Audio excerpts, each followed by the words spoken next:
Well, the majority of moms, right? If, if, if they've had that experience of unconditional love growing up. Um, that is, you can do no wrong.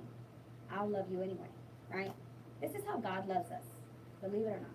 Whether it's God you believe in, Buddha, Gandhi, whatever it is, doesn't matter. I'm not one, I don't knock religion, I honor all religions because there's something important that comes from every single one.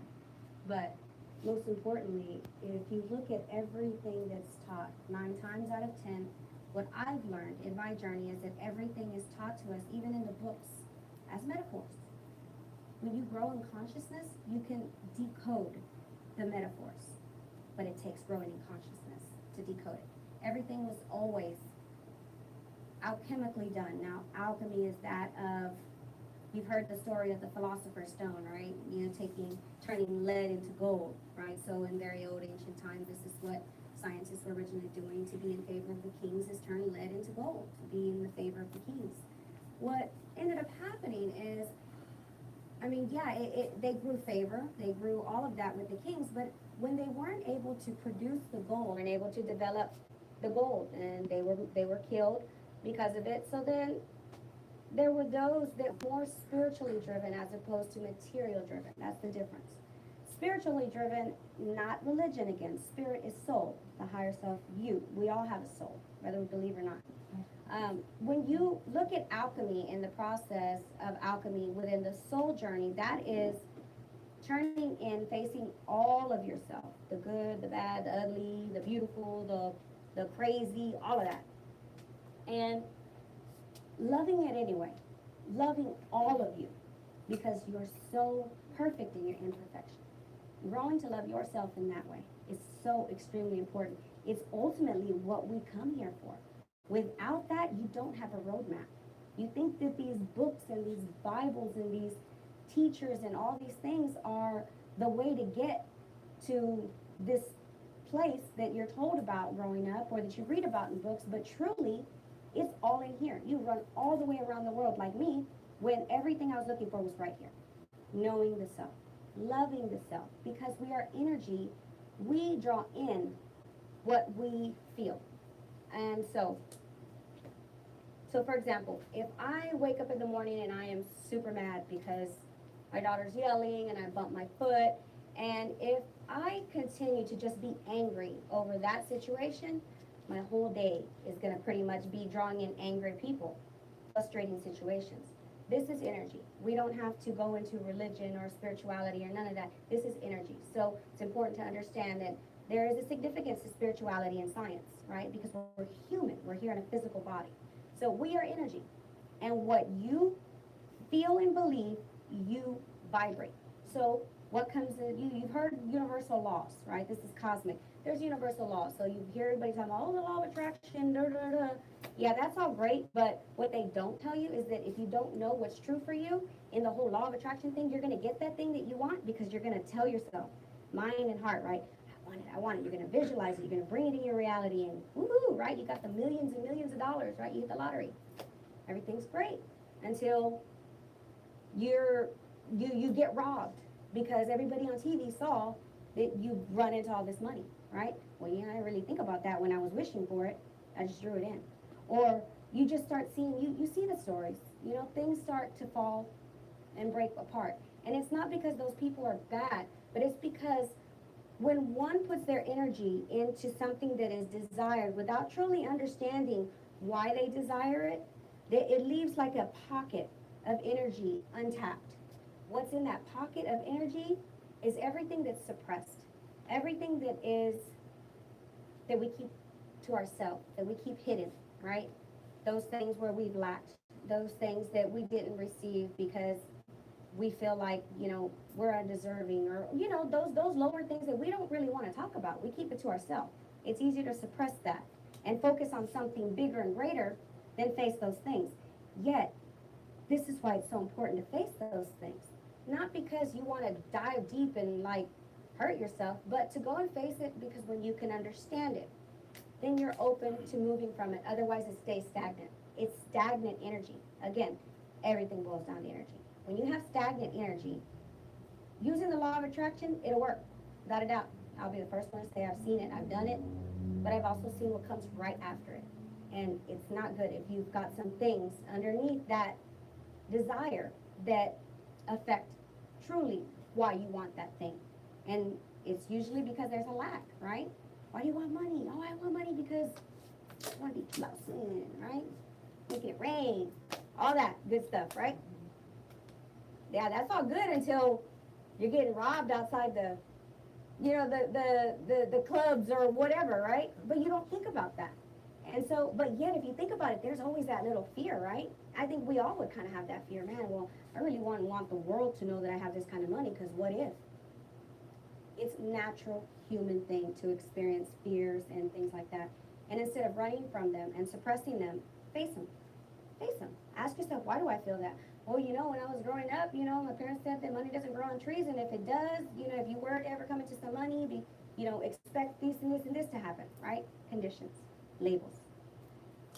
When you can, again, go back, understand it. I know this is a lot of information, but what I'm trying to get everyone to understand is when you can honor your truth, your feelings, then you can face them in a way that is going to be so beneficial going forward, that those things that you truly want and desire, they're going to come from a place of knowing, because you know who you are.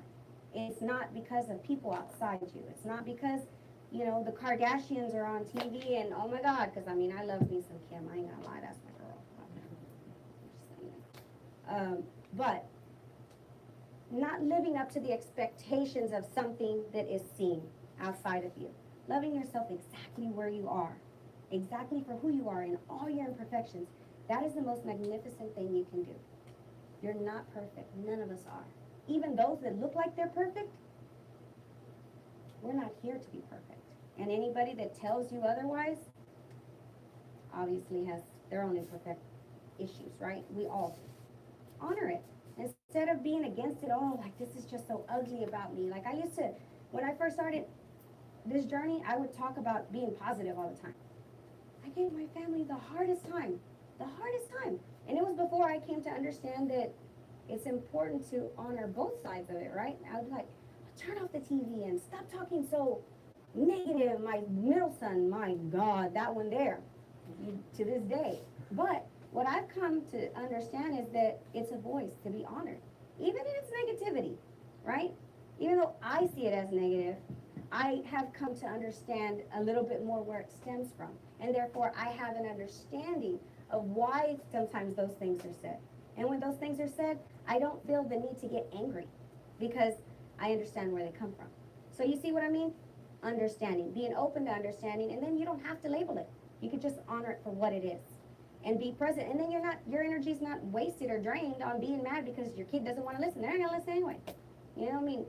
The only thing we can control in life, honestly, is ourselves. When we feel the need to control another human being, we are setting ourselves up for failure. All we can do is make suggestions, and with pure intention, because everything is based on intentions. With pure intention, hope and pray the best for each person. But ultimately, everybody's journey is unique, and what one would experience isn't always what we always want for either a family member or our children. Being open and trusting, more than anything, having faith that everything is divinely guided, everything happens for a reason, then you have a sense of peace within yourself. And who doesn't want peace? You can't buy that kind of stuff, right? So understanding how you function versus how everything around you functions, knowing where your energy starts and where your energy ends, because if you walk into a room and you feel like, oh my God, everybody mad in here?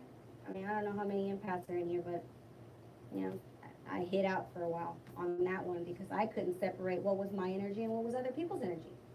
And when you know yourself, you know how you function. I'm gonna give a perfect example. I can walk into a place, and what I consciously do, meaning I tell myself mentally, okay, before I walk into this room, I do a real quick check. I'm good. Like, I ain't mad about nothing, I make sure of what I'm feeling before I walk into a room. Because when I walk into the room, if there's something different in that room where maybe I feel like anxious or I feel irritated, then I know that's not my energy. Unless somebody is purposely picking on me, right? Then that's a whole different rumble, right? But truly, you can tell Just like that, by being conscious of what you're feeling right now before you walk in the room versus you walk in there and it's just like, whoa, you get this vibe, right? Again, energy. Everything boils down to energy. Telsa had it right. You know, it's just a matter of our evolution catching up. So it's important to know when we allow love to flow, we do not fear or doubt. This is true behind love. Think about it.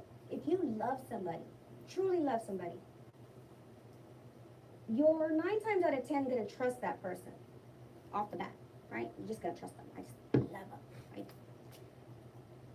When it's true and untainted love, meaning it doesn't cause for insecurity, it doesn't cause for doubt, those are things that obviously, right, we've got to get work done. We got to look at within ourselves, not any other person. Life just kind of flows.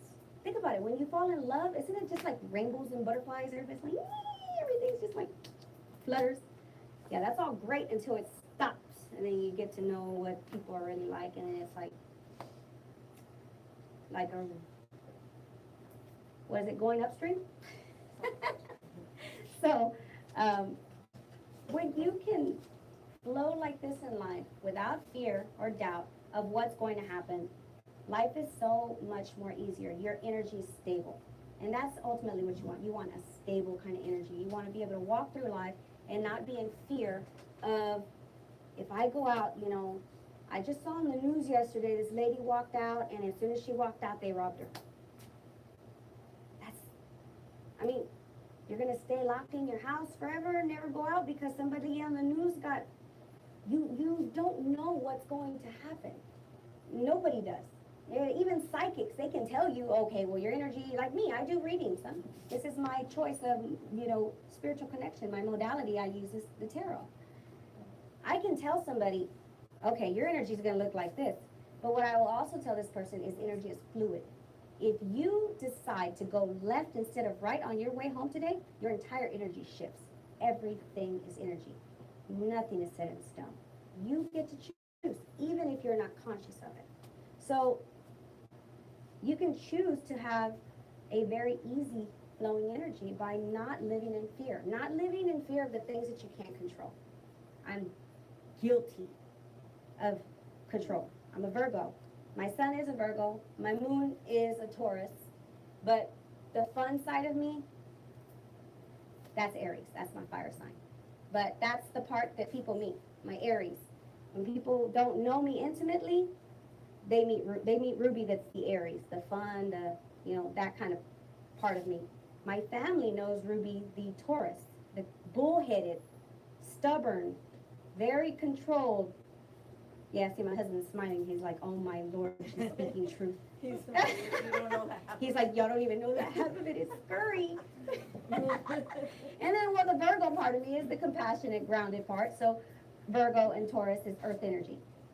Still very grounded, very motherly, but 9 times out of 10, we're very controlling, very, very controlling. My husband's the opposite. He's Pisces. He just has so much compassion for me.